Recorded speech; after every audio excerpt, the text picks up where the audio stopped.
आज के न्यूज़पेपर की शुरुआत हम इंडिया के मैप के साथ में करेंगे। अभी एक दो दिन पहले हमने इंडिया की लोकेशन देखा था कि यदि हम ग्लोब में इंडिया का पता करें कि वो कहाँ पर स्थित है, तो देखो ये आप 0 डिग्री वाली रेखा खींच दीजिए। ठीक है, ये हो गया हमारा ऊपर वाला हिस्सा उत्तरी गोलार्ध और नीचे वाला हिस्सा कहला जाएगा दक्षिणी गोलार्ध। ठीक है, इस रेखा के ऊपर तरफ जाओगे तो उत्तरी गोलार्ध, इस रेखा के नीचे तरफ जाओगे तो आप दक्षिणी गोलार्ध। अब अक्षांश रेखाएं किनको कहेंगे? ग्लोब पर जो खींची गई आड़ी रेखाएं इस प्रकार से जो होती हैं ना, वो अक्षांश रेखाएं होती हैं। ये आड़ी रेखाएं अक्षांश रेखाएं होंगी। तो भारत की जो स्थिति है वो उत्तरी गोलार्ध में स्थित है, मतलब हम इस एरिया की बात कर रहे हैं। भारत इस एरिया में पड़ता है, नॉर्थ वाले हिस्सा में। ठीक है, अब एक रेखा आप खींच दीजिए, ये 0 डिग्री है तो यहाँ से आप 8 डिग्री 4 मिनट चले जाइए ऊपर। एक ये वाली रेखा हो गई अक्षांश, और दूसरी जो अक्षांश है वो है 37 डिग्री 6 मिनट। मान के चलो वो लाइन यहाँ कहीं आ रही है, 37 डिग्री 6 मिनट। तो यहीं पर स्थित है हमारा इंडिया, इतने एरिया में इंडिया स्थित है। ठीक है, अब हमें ये पता करना रहता है कि उत्तरी ध्रुव और दक्षिणी ध्रुव को मिलाने वाली जो रेखा है उसके पूरब में है इंडिया या फिर पश्चिम तरफ, मतलब इधर है या फिर इधर है, ये हमको पता करना रहता है। तो ये जो है 68 डिग्री 7 मिनट से लेकर के 97 डिग्री 25 मिनट पूर्वी देशांतर, मतलब पूरब की तरफ हमारा इंडिया स्थित है, ये वाले इस एरिया में स्थित है। यहाँ से एक रेखा आप खींच दीजिए ऐसी 68 डिग्री 60 मिनट वाली, और एक रेखा आप खींच दीजिए खड़ी वाली 97 डिग्री 25 मिनट की। अब जो इतना एरिया आप देख रहे हैं, ये वाला एरिया, यहाँ पर हमारा इंडिया स्थित है। ठीक है, इस प्रकार से ये 0 डिग्री वाली हो गई, ये हो गई 8 डिग्री 4 मिनट, और ये हो गई 37 डिग्री 6 मिनट। अब ये 0 डिग्री वाली है खड़ी रेखा, जिसको हम देशांतर रेखा कहते हैं। यहाँ से आप एक रेखा खींच दो, वो है कितनी वाली, 68 डिग्री 7 मिनट। एक रेखा ये हो गई, समझ लो, और दूसरी हो गई 97 डिग्री 25 मिनट। इतने एरिया में हमारा इंडिया स्थित है। ठीक है, ये 0 डिग्री वाली अक्षांश हो गई और 0 डिग्री वाली ये देशांतर हो गई। इसके बाद ये जो आप मैप देख रहे हैं, ये मैप बताता है कि कौन कौन से देशों के साथ भारत अपनी बाउंड्री को शेयर करता है। चाइना के साथ में शेयर कर रहा है, दूसरा छोटा सा हिस्सा शेयर करता है अफगानिस्तान के साथ में, तीसरी बाउंड्री शेयर होती है पाकिस्तान के साथ में। ठीक है, इसके अलावा नेपाल के साथ बाउंड्री शेयर होती है, भूटान के साथ में बाउंड्री शेयर होती है, बांग्लादेश के साथ में, और सातवां म्यांमार। 7 देशों के साथ में इंडिया अपनी बाउंड्री को शेयर करता है। ठीक है, अब हम कुछ ऐसे देश की बात कर लेते हैं जो कि भारत की जलीय सीमा से टच करते हैं। ठीक है, वो कौन कौन से देश हैं? वो है पाकिस्तान। ठीक है, जलीय सीमा से टच करने वाले देश हो गए पाकिस्तान। इसके बाद है मालदीव। ठीक है, तो पहला तो हो गया पाकिस्तान, उसी के नीचे में आप चले जाओगे तो मालदीव हो गया। ठीक है, और आप मालदीव के साइड में जाओगे तो श्रीलंका हो गया, जो कि समुद्री सीमा हमारे साथ में शेयर कर रहा है। इसके अलावा थाईलैंड हमारे साथ में समुद्री सीमा शेयर कर रहा है। ठीक है, मलेशिया हो गया, और इसके अलावा हो गया अपना ये इंडोनेशिया। ये इंडोनेशिया है, ये हमारे साथ में समुद्री सीमा शेयर करता है। इसके अलावा थाईलैंड देख लिया हमने, म्यांमार देख लिए, बांग्लादेश देख लिया। तो कुल मिलाकर के 7 ऐसे जो देश हैं जो कि हमारे साथ में समुद्री सीमा को शेयर करते हैं। ठीक है, वहाँ से इधर आप देखोगे समुद्र के इस पार तो हमारा इंडिया स्थित है। अब एक चीज़ हमें और ये ध्यान रखना है कि कुछ ऐसे देश हैं जो कि बॉर्डर शेयर करते हैं लैंड के साथ में और वाटर के साथ में दोनों, जैसे कि पाकिस्तान हो गया, ठीक है, ये हमारे साथ बॉर्डर शेयर करता है लैंड के साथ में भी और वाटर के साथ में भी। पहला देश तो ये हो गया। दूसरा देश है बांग्लादेश, जो कि लैंड के साथ में भी अपनी बाउंड्री को टच कर रहा है और वाटर के साथ में भी। तीसरा देश आ जाता है म्यांमार, जिसको बर्मा कहा जाता है। तो ये हमारे साथ में भूमि के साथ साथ जल के साथ में भी सीमा बनाता है। इसके बाद यदि हम फॉरेन वाले पेज से देखें तो हम न्यूज़ देखने वाले हैं यमन से। Houthi rebels execute 9 over officials killing. तो इसमें बात बताई गई है जो हाउथी विद्रोही हैं उन्होंने 9 लोगों को मार डाला है, मौत के घाट उतार दिया है। उनके एक जो अधिकारी थे उनकी डेथ से वो लोग रिलेटेड थे। Yemen's Houthis rebels on Saturday said they executed 9 people for their alleged involvement in the killing of a senior Houthi official in airstrike by the Saudi-led coalition more than 3 years ago। तो आज से ये 3 साल पहले की बात है। उस समय इनके ऑफिशियल को सऊदी लेड कोalition के द्वारा एयर स्ट्राइक की गई, उनको मारा गया, ठीक है। तो उसी का इन्होंने बदला लिया है। The public execution by the firing squad were carried out in the rebel-held capital of Sana'a, according to Iranian-backed Houthis। तो ईरानियन समर्थित कहा जाता है ये हाउदीज हैं। अब थोड़ी सी यहाँ पर हिस्ट्री की बात की जाती है कि पहले आखिर हुआ क्या था। तो जो 9 लोग हैं वो उन 60 पीपल में से हैं, ठीक है, जिनका हाउदीज ने आरोप लगाया था कि ये लोग इन्वॉल्व हैं, ठीक है, जिन्होंने टारगेट किया था killing of Saleh al Samad in April 2018 की बात है। इसमें former president Donald Trump was also accused, ठीक है। इसके अलावा टॉप जो western Israeli and gulf official थे ना, वो लोग भी शामिल थे। The Houthis accused the 9 spying for the Saudi led कोalition। तो वर्ल्ड में यदि हम यमन की लोकेशन को देखें तो यमन पड़ता है एशिया महाद्वीप में। और एशिया के किस तरफ पड़ता है, तो एशिया में यदि आप जाओगे पश्चिम की तरफ में, तो पश्चिम और जो दक्षिण वाला हिस्सा है वहाँ पर एकदम लास्ट में स्थित है ये वाला हिस्सा यमन का। मेजर जो ओशियन है वो कौन कौन से हैं, यमन के नीचे में यदि आप जाओगे तो अरब सागर पड़ता है, ठीक है, और उसी से लगा हुआ है गल्फ ऑफ अडेन, अडेन की खाड़ी स्थित है, ठीक है।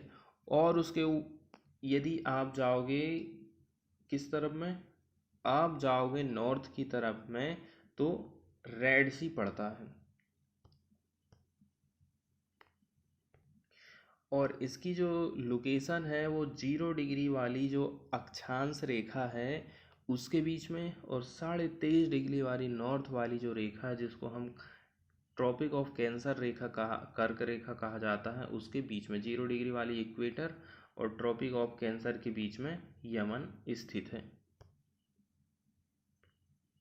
इसके बाद वाला जो मैप देख रहे हैं वो बताता है कि यमन कौन कौन से देशों के साथ में अपनी बाउंड्री को शेयर कर रहा है। तो ठीक है, यमन नॉर्थ की तरफ सऊदी अरेबिया के साथ में काफ़ी अपनी बड़ी बाउंड्री को शेयर करता है। उसके बाद में यमन शेयर करता है अपनी बाउंड्री को ओमान के साथ में पूरब की तरफ, ठीक है।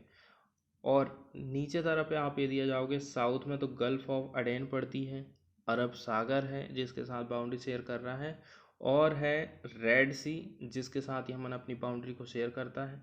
समुद्री सीमा यदि हम देख लें तो इरिट्रिया के साथ में बना रहा है, ठीक है, और बना रहा है डिजिबूती के साथ में, और सोमालिया के साथ में अपनी समुद्री सीमा बनाता है।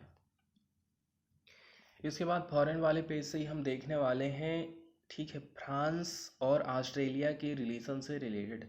अभी हमने न्यूज़ में डिस्कस किया था कि 3 देशों ने मिलकर ऑकस ग्रुप का निर्माण किया है, ठीक है, जिसमें शामिल हैं ऑस्ट्रेलिया, ठीक है, इसको हम एक बार लिख लेते हैं, ऑकस, AUKUS। तो A4 हो गया ऑस्ट्रेलिया, यूके और यूएस, 3 देश मिलकर के ये ऑकस का निर्माण करते हैं। अब ये जो दोनों देश हैं, कौन कौन से, यूएस और यूके, ये दोनों मिलकर के ऑस्ट्रेलिया को परमाणु से चलने वाली एक पनडुब्बी देंगे। ठीक है, परमाणु से चलने वाली पनडुब्बी जब ऑस्ट्रेलिया को मिल रही है तो फिर वो क्यों फ्रांस के साथ में इलेक्ट्रिक और डीजल से चलने वाली पनडुब्बी खरीदेगा? तो उसने अपनी डील को कैंसिल कर दिया। इसी के चलते चलते जो फ्रांस के रिलेशन है ऑस्ट्रेलिया के साथ वो ख़राब हो गए हैं। उसी को लेकर के ये न्यूज़ आई है, इसी को हम देख लेते हैं। France recalls envoys to Australia US. तो फ्रांस ने क्या काम करा है, ऑस्ट्रेलिया और यूएस में उसके जो राजदूत थे ना, उनको इसने बुला लिया है वापस। Furious Paris calls American and Australian behaviours unacceptable between allies and partners. तो इनका कहना है कि ये इस प्रकार का जो व्यवहार इन्होंने किया है वो बिल्कुल अनएक्सेप्टेबल है। President Emmanuel Macron recalled the invoice after Canberra ditched a deal to buy French submarines in favor of US vessel। Foreign minister Jean Yves Drian का ऐसा कहना है। अब इनके बीच में जो डील हुई थी ऑस्ट्रेलिया और फ्रांस के बीच में, वो हुई थी 2016 से ये काम कर रहे थे। ठीक है, जिसके तहत फ्रांस ऑस्ट्रेलिया को पनडुब्बियाँ बनाकर बेचने वाला था, मतलब देने वाला था। तो अब ये जो सौदा है वो कैसा हो गया, अब तो ये बंद हो गया है, अबंडनमेंट हो गया इसमें। तो देखिए, Wednesday extending US nuclear submarine technology to Australia. तो यूएस जो है न्यूक्लियर सबमरीन टेक्नोलॉजी किसको देगा, ऑस्ट्रेलिया को देगा।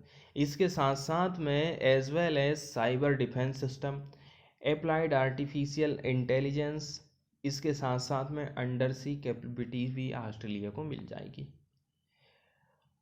अब इसके चलते चलते क्या हो जाता है कि ऑस्ट्रेलिया ने 2016 में फ्रांस के साथ जो डील किया था 36.5 बिलियन डॉलर की, जिसके तहत जो है डीजल इलेक्ट्रिक से चलने वाली जो सबमरीन है ऑस्ट्रेलिया फ्रांस से खरीदने वाला था। तो अब ये जो सौदा है उससे प्रभावित हुआ है।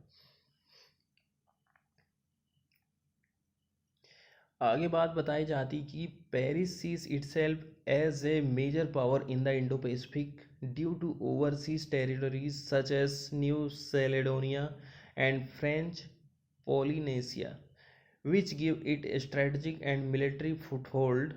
ठीक है, unmatched by the any other European country. तो इसकी लोकेशन भी अपने आप में काफ़ी महत्व रखती है इंडो पैसिफिक रीजन में, और काफ़ी ये मेजर पावरफुल कंट्री पड़ जाता है। इसमें हमको पॉलीमर के बारे में भी कुछ जानकारी देखना पड़ेगा, जो कि न्यूज़ हम डिस्कस करने वाले हैं साइंस से रिलेट करती है। ये एक ऐसा पदार्थ होता है जो कई सारे लंबे कणिकाओं से बनी एक चेन से बनता है। बहुत सारे जो छोटे छोटे यूनिट रहती हैं उन्हीं को मिला करके ये बनता है। ठीक है, अब यहाँ ध्यान देने वाली बात ये है कि जो गुण ये छोटे छोटे कणों के हैं, यही गुण इस पॉलीमर के होने वाले हैं। ठीक है, कोई पॉलीमर रबर की भांति लचीला हो जाएगा, कई पॉलीमर शीशे की तरह नाजुक और ठोस हो जाते हैं। हम जो न्यूज़ डिस्कस करने वाले हैं उसमें ये बात बताई गई है कि प्लास्टिक कईयों सालों पर भूमि में पड़ा रहेगा, पानी में पड़ा रहेगा, तो भी वो ख़राब नहीं होता, ना ही सड़ता है, ना ही गलता है, ना ही वो धूप से प्रभावित होता है।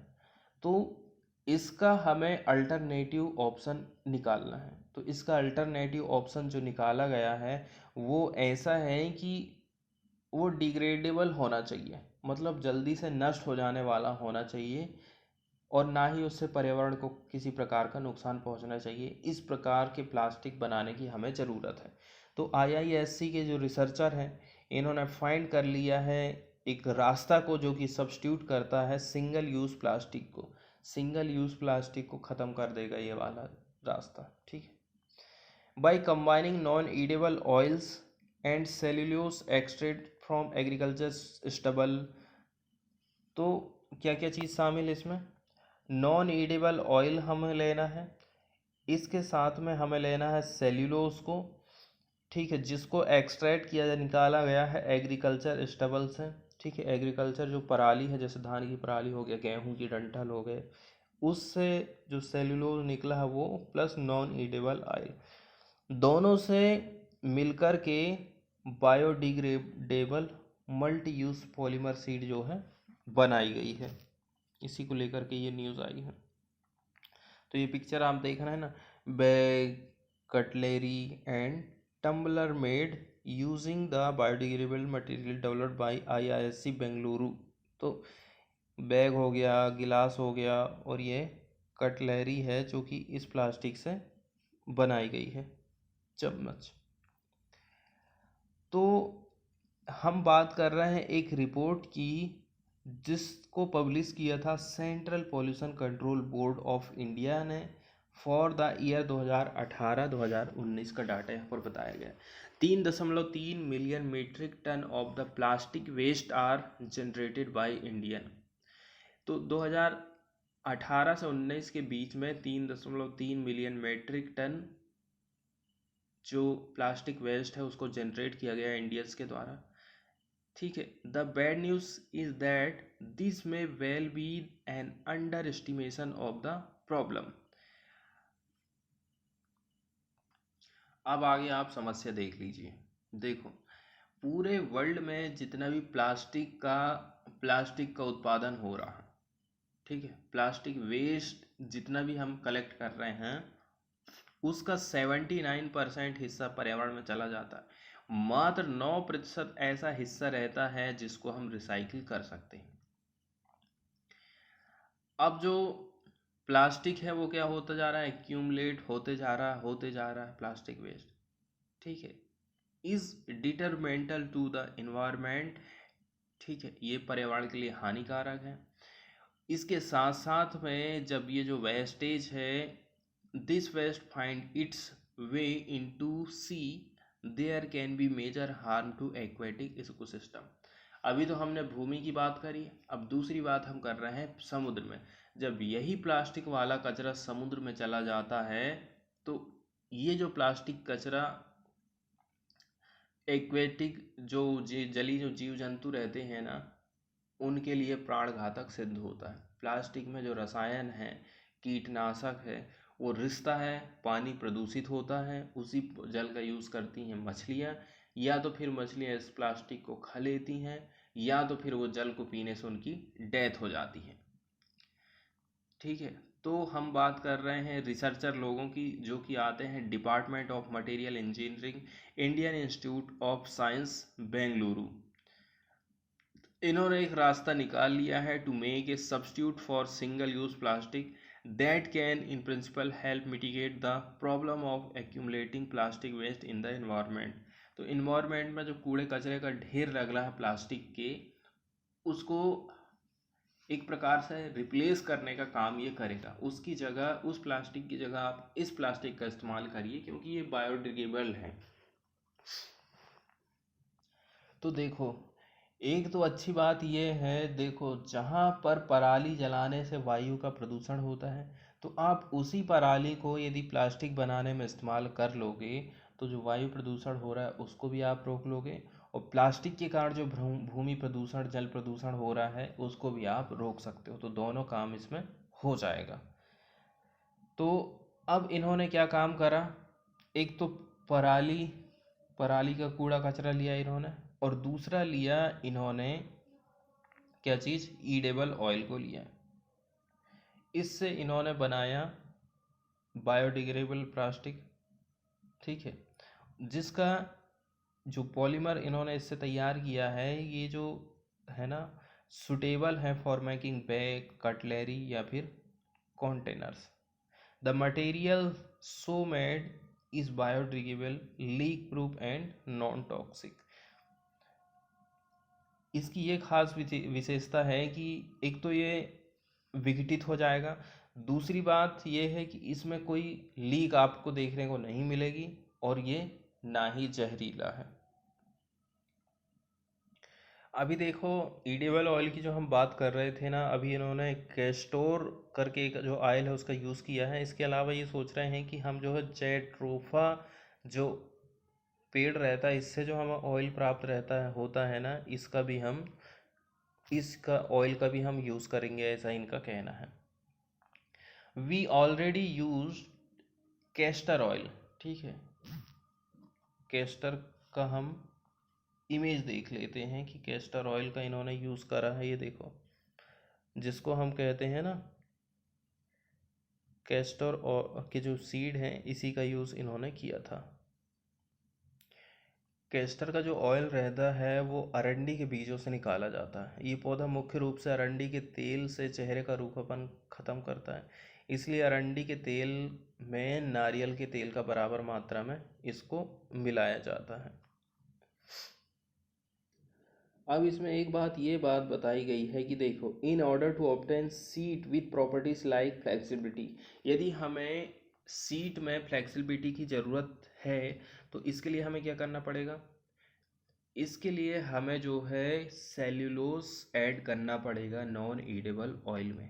The more cellulose they added and less non edible oil, the stiffer was the material, so that it was more suitable to making tumblers and cutlery। यदि इसी को आपको कड़ा करना है तो मात्रा को आप कम ज़्यादा बस करते रहिए, इससे आप जो कुछ कड़क वस्तुएं बना सकते हैं। The greater the proportion of oil, oil यदि आप ज़्यादा कर दोगे तो क्या हो जाएगा? मोर फ्लेक्सिबिलिटी आ जाएगी and material and it could be moulded into seed for making bag, इसी से आप बैग बना सकते हो। अब इसके बाद हम चलते हैं फ्रंट वाले पेज में, देख लेते हैं कौन कौन सी ऐसी न्यूज़ है जिसको हम डिस्कस कर सकते हैं। तो फ्रंट पेज में आप देख रहे हैं, ठीक है, पंजाब के मुख्यमंत्री हैं अमरिंदर सिंह। इन्होंने अपने मुख्यमंत्री के पद से इस्तीफा दे दिया है। Punjab chief minister Amarinder Singh submitting his resignation to governor Banwari Lal Purohit. Banwari Lal Purohit यहाँ के राज्यपाल हैं, जिनको इन्होंने अपना इस्तीफा सौंप दिया है। राजभवन चंडीगढ़ की ये बात है। एक न्यूज़ आई है नागा जनजाति से रिलेटेड। तो नागा जो जनजातियां रहती हैं कई सारी जनजातियों में बढ़ गई हैं अंग्रेजों के काल से, और उससे भी पहले नागा अपनी पृथक पहचान और उसके संरक्षण के लिए फेमस रहे थे। 1929 में साइमन कमीशन के सामने सबसे पहले नागाओं ने अपने भविष्य का निर्धारण स्वयं करने की मांग लेकर प्रतिरोध की शुरुआत कर दी थी। नागा इस क्षेत्र में भारत के पूर्वोत्तर और म्यांमार में पूरे फैल गए हैं। 1935 के भारत शासन अधिनियम में क्या हुआ था? तत्कालीन बर्मा, जिसको हम म्यांमार कहते हैं, को भारत से अलग कर दिया गया। राजनीतिक सीमा हो गई। इसी से नागाओं को भारत और म्यांमार में डिवाइड कर दिया गया, कुछ उधर चले गए कुछ इधर चले गए। भारतीय स्वतंत्रता दिवस के एक दिन पहले 14 अगस्त 1947 को कई सारे जो नागा समूह हैं इन्होंने स्वयं को स्वतंत्र घोषित कर दिया था। इसमें प्रमुख भूमिका थी नागा नेशनल काउंसिल की। इन समूहों ने भूमिगत सरकार और सेना का गठन कर लिया। तत्कालीन भारत सरकार ने इसको क्या कर दिया? बोल दिया कि ये हमारी एकता अखंडता के लिए अनुचित है और इसके ऊपर उचित कार्रवाई की गई। 1958 में पूर्वोत्तर के आसान क्षेत्रों में सशस्त्र बल विशेष शक्ति अधिनियम लागू कर दिया गया, AFSPA लागू किया गया। इस क्षेत्र में पिछले कई दशकों से हिंसा और शांति समझौते के प्रयास होते रहे, अभी तक भी जो है कोई ठोस नतीजा आया नहीं। ये जो छायांकित हिस्सा देख रहे हो ना, इस प्रकार से नागा जनजाति इस एरिया में फैली हुई, जिसमें कुछ एरिया अरुणाचल का आता है, म्यांमार का, मणिपुर का, नागालैंड का, और कुछ एरिया आता है असम का भी। ठीक है, अब हम आते हैं न्यूज़ की तरफ और डिस्कस कर लेते हैं न्यूज़ को। तो ये जो नागा लोग रहते हैं ना, हथियार लेकर के ये क्या काम करते हैं? अपनी कमाई करने के लिए ट्रेडर व्यापारी लोगों से टैक्स वसूलते हैं। तो ट्रेडर लोग इसी का काफ़ी ज़्यादा अपोज कर रहे हैं। Taxes by Naga arm group, trader and business association in Nagaland have asked the state government to clarify if it feel the collection of taxes by arm group is legal. तो सरकार से पूछ रहे हैं कि आप बताओ ना, ये लीगल है कि इलीगल है। यदि ये लीगल है तो तब तो फिर हमें हमारा जो बिजनेस है वो बहुत महंगा हो गया, और यदि इलीगल है ये टैक्स लेना तो फिर इसको आप बंद करवाइए ना। The business community in the state said they have enough of paying multiple taxes to at least 10 arm group. तो एक ग्रुप अकेला नहीं, 10-10 ग्रुप को आप हमें टैक्स देना पड़ रहा है। शॉप और जो businessman establishment had shut down in the state on Thursday in protest. इसी के चलते चलते थर्सडे के दिन में काफ़ी धरना प्रदर्शन हुआ था, लोगों ने अपने काम बंद कर दिए थे। These group include Isak Muivah faction of the National Socialist Council of Nagaland NSCN, इसमें ये ग्रुप शामिल है। इसके बाद वाली न्यूज़ हम देखने वाले हैं अकेडमी अवार्ड से रिलेटेड। ठीक है, eminent English author Ruskin bond हो गए, हिंदी के राइटर हो गए विनोद कुमार शुक्ला, और 6 अलग कुछ अदर लोग भी हैं जिनको सिलेक्टेड किया गया है सैटरडे के दिन साहित्य अकादमी फेलोशिप के लिए। The national academy of letter said in a statement that general council of the academy, इस काउंसिल के माध्यम से अनाउंसमेंट किया गया है it's highest honour the fellowship. The other who receive the fellowship are Shirshendu Mukhopadhyay Bengali, ठीक है, लीलावती मलयालम की है ये, इसके अलावा बालचंद्रा है मराठी के, तेजवंत सिंह गिल है पंजाबी, स्वामी रामचंद्राचार्यन संस्कृत के हैं, इंदिरा पार्थ सारथी हैं तमिल के। Earlier in the day politician writer M. Veerappa Moily और poet Arundhati Subramaniam were among 20 author who received the Sahitya Akademi award in 2020। ठीक है, 2020 में किसको किसको अवार्ड मिला था इसके बारे में यहाँ पर बताया गया है। The other winner in the poetry including Harish Meenakshi, Anamika Hindi की हैं, RS भास्कर कोंकणी, इरुंगबम देवेन ये मणिपुरी हैं, और रूपचंद्र हंसदा हैं संथाली, और निकलेश्वर हैं तेलुगु के राइटर। इसके बाद वाली जो न्यूज़ है हम दिल्ली से देखने वाले हैं। दिल्ली का एक मकबरा है सफदरगंज टॉम्ब के नाम से जिसको जाना जाता है। ठीक है, सफदरगंज का मकबरा अंतिम मुगल बादशाह मोहम्मद शाह, जिसका जो टाइम पीरियड है वो 1719 से लेकर 1748 के शक्तिशाली और कुशल प्रधानमंत्री सफदरगंज की स्मृति में नवाब सुजादुल्लाह ने 1754 में बनवाया था। इसे आज भी मुगल वास्तुकला का उत्कृष्ट नमूना माना जाता है। केंद्रीय इमारत में एक बड़ा सा गुंबद है जो सफ़ेद संगमरमर के पत्थर से बना हुआ है। न्यूज़ क्या आई है, सफदरगंज का जो टॉम्ब है इसको अर्जेंट केयर की ज़रूरत है। ठीक है, क्योंकि यहाँ पर वीड्स जो है खरपतवार लगने लग गई है, बहुत जल्दी ये खराब होने वाला है। ठीक है, तो weeds growing on the dome of Safdarganj tomb had damaged the monuments, which required urgent care from the Archaeological Survey of India। तो ये सब काम कौन करेगा, आर्कियोलॉजिकल सर्वे ऑफ काम इसमें करना चाहिए। तो ये जो फोटो है वही है 18वीं सेंचुरी के मोनूमेंट की